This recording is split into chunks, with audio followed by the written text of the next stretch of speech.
सकाळच्या गोड झोपेत असताना घराची कॉलिंग बेल वाजल्यावर स्वप्नात कुठेतरी घंटा वाजते असं वाटलं. पण बेल सतत वाजू लागल्यावर जाग आली. इतक्या सकाळी कोण बरं असं म्हणत डोळे चोळत दरवाजा उघडल्यावर समोर उभा असलेला माणूस म्हणजे आपल्या अप्पण्णांचा मुलगा सुधीर. काका, आई खूप रडते, बाबांना काहीतरी झालंय म्हणते, तुम्हाला आता लगेच यायला सांगते. अप्पण्णांचे दशावतार दशके उलटून पाहिलेले हरीशला काहीच नवल वाटलं नाही.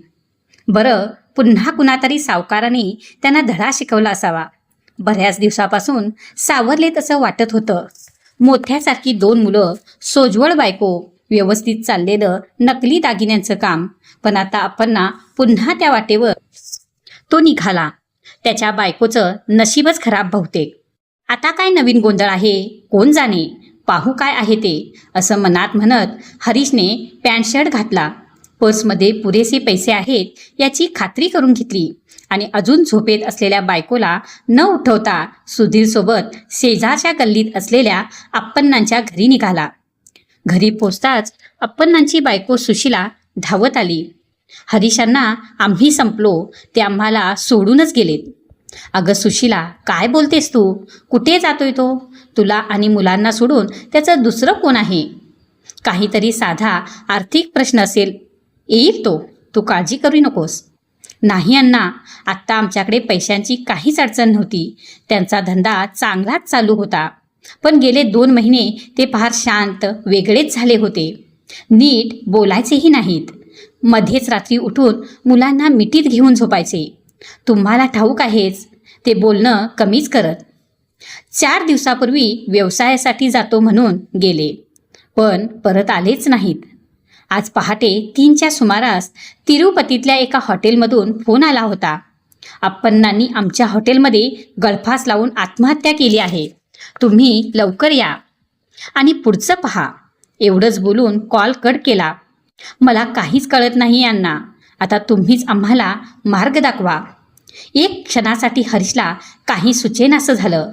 मग स्वतःला सावरत म्हणाला, सुशीला, तू काळजी करू नकोस. कदाचित तो आपला अप्पण्णा नसेल. आपण लगेच तिरुपतीला जाऊया. मुले इथे आमच्या घरी ठेवू. टॅक्सीने सुशीला सोबत प्रवास करत असताना हरीश शीटला टेकून डोळे मिटतो. अप्पण्णासोबतचे 25 वर्षापेक्षा जास्तचे संबंध डोळ्यासमोरून सरकायला लागतात. हरीश बँकेच्या कामासाठी मुख्य कार्यालयात आला. तेव्हाच प्रथम अप्पण्णांनी त्याचे स्वागत केले होते. माझं नाव अप्पाजीराव, पण सगळे मला अप्पण्णा म्हणतात, असे त्याने सांगितले. हरीशला सरळ स्टाफ डिपार्टमेंटच्या प्रमुखाकडे घेऊन जाऊन म्हणाला, सर, हे हरीश माझा जुना मित्र, यांना आपल्या बँकेत गुमास्त्याच्या नोकरीसाठी बोलावलं आहे. चांगली शाखा द्या. त्यावेळी हरीशच्या मनात आलं, मी याला कधी मित्र म्हटलं होतं. पण काही न बोलता पत्र दाखवली. त्यांनी सांगितलं, ठीक आहे मिस्टर हरीश, सध्या कुठल्याही शाखेत जागा नाही. तुम्ही इथेच आपल्या कार्यालयात थांबा, नंतर कुठेतरी पाहू. अप्पण्णा यांना आपल्या टायपिस्ट अंजली मॅडमकडे घेऊन जा. त्यासोबत बसून बँकेच्या पत्रव्यवहाराची माहिती घेऊ द्या. दुपारच्या जेवणाच्या वेळेस अप्पण्णा म्हणाला, हरीश, मी स्वतः घरी तयार केलेल्या चपात्या, बटाट्याची भाजी आणली आहे, तूही हेच माझ्यासोबत खा. असं म्हणत त्याने आपल्या डब्यातून चपाती भाजी वाढून दिली. हरीशने जेवण संपवता विचारलं, तुम्ही कुठे उतरलात? मी माझ्या मावशाच्या घरी राहतोय. काहीतरी भाड्याची खोली मिळेल तर तिकडे बदलायचं आहे. ठीक आहे, उद्या सकाळी बँकेत येताना तुमचं सामान घेऊन या. तशीच माझी एक रूम आहे चामराजपेठमध्ये. आरामात राहा, मी स्वयंपाक करीन. तुम्ही फक्त मसाला वाटायचा, कचरा टाकायला, झाडून पुसायला एक म्हातारी येते. मी तिला भांडी धुवायला देत नाही. ती फक्त झाडते, पुसते आणि कपडे धुवून जाते. अप्पण्णा म्हणजे असाच, कुणाला मदत करायची म्हटलं की विचार न करता करत असे. त्याने एकदाही विचारलं नाही, तुम्हाला माझ्यासोबत राहायला आवडेल का, किंवा भाडं कसं करायचं, काहीच नाही. सगळे निर्णय त्याचाच. ऑफिसमध्येही तसंच होतं. आमच्या रिजनल मॅनेजरपासून सगळ्यांनाच अप्पण्णा हवा असायचा. तो नसलास तर ऑफिसमध्ये एक दिवसही काम नीट होत नसे. तो फक्त सब स्टाफ होता, पण बँकेच्या सगळ्या कामाबद्दल त्याला प्रचंड माहिती होती. एकदा हरीशनेच त्याला विचारलं, अप्पण्णा, तुला इतकी सगळी माहिती आहे, मग तू खासगीपणे शिकून डिग्री का घेत नाहीस? असं कामगारासारखं का करत राहतोस? अरे हरीश, मी मेटलर्जीमध्ये डिप्लोमा घेतलाय, पण बँकेत जॉब मिळवायला SSLC पास नसणं अनिवार्य होतं. म्हणून मी फक्त 8वीची मार्कशीट देऊन इथे आलो. आता डिग्री घ्यायची म्हटलं तर SSLC लागेल, आणि जर कळलं की मी SSLC पास आहे तर मला नोकरीतून काढून टाकतील. मी या कामात समाधानी आहे. इथे कोणी मला केवळ जवान म्हणून बघत नाही. खरंच कुणी त्याला सामान्य कर्मचारी म्हणून पाहत नव्हतं. त्याचं कामच असं होतं. बँकेत कोणीही मोठे अधिकारी आले तरी त्यांच्या संपूर्ण जबाबदाऱ्या अप्पण्णाकडेच असायच्या. त्यांचं विमानाचं तिकीट बुक करणे, हॉटेल बुक करणे, टेलेक्स, फॅक्स पाठवणे, सगळं काम अप्पण्णाचं. गरज पडलीच तर सगळे गेले की रिजनल मॅनेजरांचे गोपनीय पत्र टाईप करून पोस्टात टाकणे हे सुद्धा काम त्याचंच. अप्पण्णाचे पैशाचे व्यवहार मात्र हरीशला काहीच उमजत नव्हते. घर खर्चासाठी त्याने एकदाही पैसे मागितले नाहीत. हरीशच त्याचा संपूर्ण हिशोब ठेवायचा आणि पगाराच्या दिवशी काही रक्कम घर खर्चासाठी द्यायचा. अप्पण्णा ती रक्कम न मोजताच खिशात ठेवायचा. एकदाही हिशोब मागितलेला नाही. बँकेतही तसंच. ज्यांना कधीच पैशाची गरज भासत असे ते अप्पण्णाकडेच यायचे आणि तो कुठून कोणाकडून तरी पैसे आणून त्यांना देत असे. त्या सगळ्यांचा मूळ थांगपत्ता हरीशला लागायचा नाही. अशा प्रकारे काही महिने गेले. हरीशचं बदलीने KG रोड शाखेत कॅशियर म्हणून स्थलांतर झालं. आता अप्पण्णाची भेट झाली तरी संध्याकाळीच रूमवरच. या दरम्यान अप्पण्णा सिगारेट जास्त ओढू लागला होता. अधूनमधून आठवड्यातून एकदा तरी बारमध्ये जाऊन दारू प्यायचा. नंतर हळूहळू बियरच्या बाटल्या थेट रूमवर येऊ लागल्या. कधी कधी हरीशही त्याला कंपनी द्यायचा. हरीश आपलं काम KG रोड शाखेत करीत होता. एक दिवस बँकेचे मॅनेजर अय्यंगार यांनी हरीशला त्याच्या कक्षात बोलावलं. तिथे आधीच अनुप मॉलचा मारवाडी उभा होता, जो प्रत्येक पगाराच्या दिवशी ओव्हरटाईम मिळाल्यावर नेहमी यायचा. त्याचं काम बँकेतील कर्मचाऱ्यांना चेकवर पैसे उधार देणं होतं. हे सर्वांनाच माहीत होतं. पगार मिळाल्यावर तो मूळ रक्कम आणि व्याज घेऊन चेक परत करत असे. तो चेक घेऊन जात असे. अय्यंगार सर सरळ हरीशकडे वळाले. मला माहीत नव्हतं की तुम्हीही याच्याकडून पैसे घेत आहात. पैसे घेतल्यानंतर ते परत करणं आवश्यक असतं, पण आता तुमच्या खात्यातूनच दिलेला चेक वळते झालाय. तुम्ही बँकेचे कर्मचारी असून तुमचा चेक बाउन्स झाला हे माहीत नाही का? याबाबत तुमच्यावर कारवाई होऊ शकते. हरीश घाबरला. सर, मी कुणालाही कुठलाही चेक दिलेला नाही. अय्यंगारांनी त्यांच्या टेबलावर ठेवलेले 3 चेक्स पुढे सरकवले. हे बघा, हे चेक्स तुमच्या खात्याचेच नाहीत काय? हरीश आणखी गोंधळून गेला आणि चेक्स तपासले. हो, हे त्याच खात्याचेच होते, पण त्यावरची सही त्याची नव्हती. हो हरीश, ती सही तुमची नाही, तुमचा मित्र अप्पण्णाची आहे, जो आपल्याच हेड ऑफिसमध्ये काम करतो. त्याचे खाते बँकेने पूर्वीच बंद केलं आहे, कारण त्याचे अनेक चेक्स निधी अभावी परत आले होते, म्हणून त्याचे खाते बंद करण्यात आलं. आता त्याने तुमच्या चेकमधून चेक लिहून पैसे उचलले आहेत, पण त्याला तुमचं चेकबुक कुठून मिळालं? सर, मी अप्पण्णा एकाच रूममध्ये राहतो. कदाचित त्याने माझं चेकबुक माझ्या पेटीतून काढून वापरलं असेल.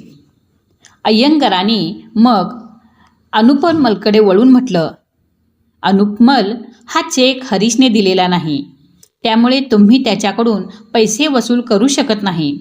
तुम्हाला पैसे घ्यायचे असतील तर अप्पण्णाकडूनच घ्या, आणि जर त्याने पैसे दिले नाहीत तर तुम्ही पोलिसात तक्रार करा. ते 4 शब्द बोलले तरी तो आपोआप मान्य करेल. हरीश घाबरून गेला. सर, पोलीस वगैरे काही नको. किती पैसे द्यायचे आहेत सांगा, मीच देतो. अनुपमल म्हणाला, सर, मूळ रक्कम 3000 रुपये आहे, व्याज 1000 रुपये. अय्यंगार सर म्हणाले, अहो, इथे तुमचं मारवाडी व्याज चालणार नाही. बिचारा अप्पण्णा त्याला हवं असेल तर मूळ रक्कम द्यायला सांगा. तुम्ही चेक फाडून टाका. जर पोलिसापर्यंत हा प्रकार गेला तर अप्पण्णाची नोकरी जाईल. हरीश म्हणाला, ठीक आहे सर, मी 3,000 रुपये देतो. तुम्ही ते चेक फाडून टाका. हरीशने स्वतःच्या खात्यातून 3,000 रुपये काढून त्या मारवाड्याला दिले. त्यानंतर अय्यंगारांनी हरीशला समजावत प्रकरण तिथेच मिटविले. संध्याकाळी अप्पण्णा खूप उशिरा रूमला आला. पूर्णपणे दारू पिऊन आला होता. येताच हरीश जवळ येऊन म्हणाला, हरीश, आज तू माझं प्राण वाचवलेस. तो मारवाडी माझे हातपाय मोडून टाकतो म्हणत होता. मला माफ कर. हरीश शांतपणे म्हणाला, अप्पण्णा, तुला काय झालंय? का स्वतःचं आयुष्य उद्ध्वस्त करून टाकतोस? तू इतक्या लोकांना मदत करतोस, पण तुझं स्वतःचं आयुष्य मात्र रसातळाला चाललंय. दारू सोड. कंटोन्मेंट ब्रिगेड रोडवर तू कोण बायाबरोबर फिरतोस हे मला माहीत आहे. हे सगळं सोडून दे. इतकं चांगलं मन आहे तुझं, मग हे वाईट व्यसन का?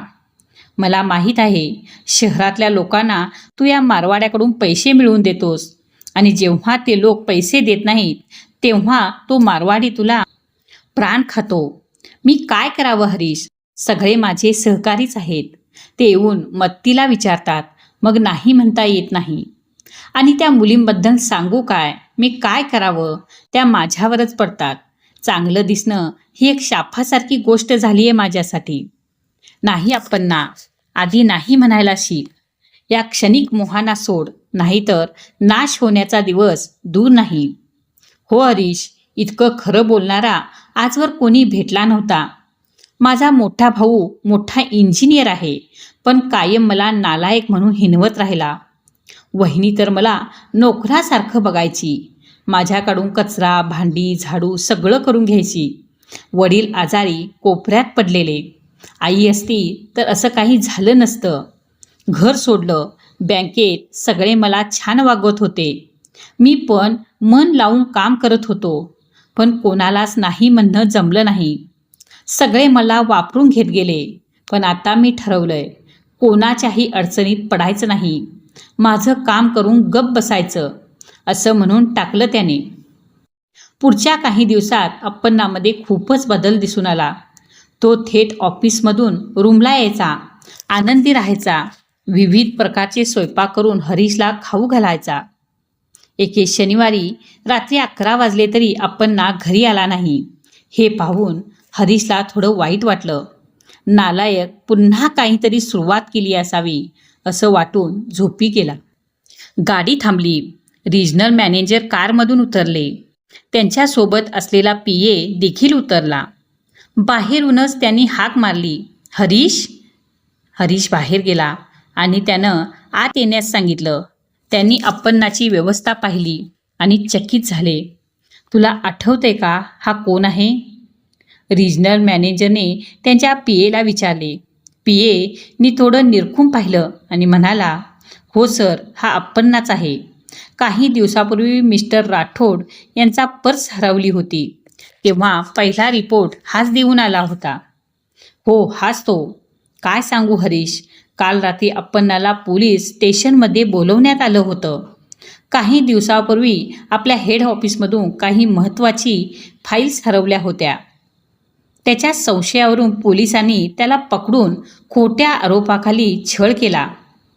हरीश हादरून गेला. सर, अप्पण्णा असं काही करणारा माणूस नाही. तो खरंच मनाने खूप चांगला आहे, पण आता त्याची अवस्था फारच वाईट आहे. मॅनेजर लगेच त्याच्या PAकडे वळाले.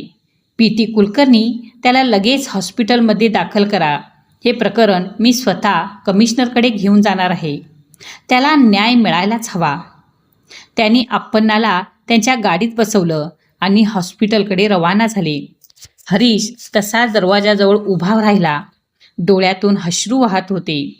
आपल्या मित्रावर झालेला अन्याय, त्याच्यावरचा विश्वास सगळं काही मनात साठून गेलं होतं. गाडी दिसेनाशी होईपर्यंत त्याने ती नजर हटवली नाही. मध्यरात्रीच्या सुमारास कोणीतरी दरवाजावर टकटक केल्यासारखं वाटलं. दरवाजा उघडला असता 2 गुंडांनी अप्पण्णाला धरून उभं ठेवलेलं. दरवाजा उघडताच त्यांनी त्याला आत ढकलून दिलं. अप्पण्णा थेट जमिनीवर कोसळला. त्याच्या अंगावर सर्वत्र जखमा झालेल्या. त्याला पलंगावर झोपून हरीशने एक ग्लास पाणी प्यायला दिलं. त्यानंतर थोडा सावरला. कॉफीसाठी विचारलं. हरीशने कॉफी तयार करून दिली. कॉफी पिऊन त्याने डोळे मिटले आणि झोपून गेला. संपूर्ण रात्री तो थरथरत होता. अधूनमधून किंकाळत होता. हरीश घाबरला. दिवा लावून पाहिलं तर अप्पण्णाच्या हातावर भाजलेचे डाग होते. गुडघा, कोपर, गाल यावर रक्त सुकलेलं होतं. हरीश पहाटेची वाट पाहत होता. सकाळ होताच तो त्यांच्या खोलीजवळ असलेल्या एका डॉक्टरला बोलावून आणला. डॉक्टरांनी त्याची स्थिती पाहून सांगितलं, कोणीतरी याला अमानुष छळ दिलेला आहे. शक्यता आहे की पोलिसांचं काम असावं. असं म्हणत त्यांनी एक इंजेक्शन दिलं. काही गोळ्या आणि जखमावर लावायला मलम लिहून दिलं आणि उद्या परत येईन असं सांगून निघून गेले. हरीशने अप्पण्णाला विचारलं, काय झालं? पण अप्पण्णा काहीच बोलला नाही. यानंतर हरीशने रिजनल ऑफिसमध्ये फोन केला आणि थेट रिजनल मॅनेजरशी बोलण्याची विनंती केली. ते लाईनवर आले आणि म्हणाले, हॅलो हरीश. हरीशने अप्पण्णाची परिस्थिती सांगितल्यावर ते म्हणाले, अरे देवा हरीश, परिस्थिती खूप गंभीर आहे. मीच माझ्या PA सोबत तिथे येतो. तुमचा पत्ता द्या. अर्ध्या तासात रिजनल मॅनेजर यांची गाडी खोलीसमोर येऊन थांबली. ते आणि त्यांचे PA गाडीतून उतरले. रूममध्ये आले. आल्या आल्यास त्यांनी विचारलं, अप्पण्णाला डॉक्टरांना दाखवलं का? रिजनल मॅनेजरांना पाहतात अप्पण्णा उठण्याचा प्रयत्न केला. तू काहीही कष्ट घेऊ नकोस, आता विश्रांती घे. मी सगळं पाहून घेतो. असं त्याला समजावत त्यांनी हरीशला रूमच्या बाहेर बोलावलं. हरीश, हे अत्यंत गुप्त प्रकरण आहे. तू त्याचा रूममेट असल्यामुळे तुला सांगणं गरजेचं आहे. काल रात्री 8 वाजता CBI आमच्या ऑफिसवर धाड टाकली. आमच्या बँकेतील काही कर्मचारी, त्यात 10 अधिकारी आणि काही मॅनेजर्स मिळून सुमारे 20 लोक आहेत. या सगळ्यांनी बँकेकडून मिळणाऱ्या LTC सुविधेचा गैरवापर करून बनावट प्रवासाच्या बिलांच्या आधारे लाखो रुपयांची फसवणूक केली आहे. सगळ्यांना ही बनावट बिले मिळवून देणारा म्हणजे अप्पण्णाच. पण यामागे अजून कुणीतरी मोठं डोकं असावं असा संशय आहे. अप्पण्णाला फक्त एक प्यादा म्हणून वापरण्यात आलं असावं. म्हणूनच काल CBI अधिकाऱ्यांनी त्याला नेऊन चौकशी केली. असो, मी CBI ऑफिसच्या संपर्कात आहे. बँकेच्या नावलौकिकाला धक्का लागू नये आणि आपल्या कर्मचाऱ्यांनाही त्रास होऊ नये म्हणून हे प्रकरण काळजीपूर्वक हाताळावं लागणार आहे. मी सांगितलेली गोष्ट गुप्त ठेव. मी पुन्हा येतो. त्याच्या सर्व वैद्यकीय उपचारांची जबाबदारी मी घेईन. रिजनल मॅनेजर गेल्यानंतर हरीश परत खोलीत आला आणि अप्पण्णा समोर बसला. अप्पण्णा थोडा सावरलेला वाटला. हरीशला त्याला काही विचारावंसं वाटलं नाही. आपला अप्पण्णा सगळ्यांसाठी उपयोगीच होता. सगळ्यांनी त्याचा उपयोग करून घेतला. पण यावेळी त्याला वाचवायलाच हवं असं हरीशने ठरवलं. पहा अप्पण्णा, ही वेळ तुझ्या आयुष्यातील शेवटची संधी आहे. या फसवणुकीच्या जाळ्यामागे कोण आहेत हे स्पष्टपणे CBI आणि बँकेला सांग. ते कोण असले तरी घाबरू नकोस. सहानुभूती दाखवू नकोस. तू त्यांची नावं सांगितली नाहीस तर तुला तुरुंगात जावं लागेल. तुझी नोकरीही जाईल. अप्पण्णा काहीही न बोलता फक्त डोकं हलवला.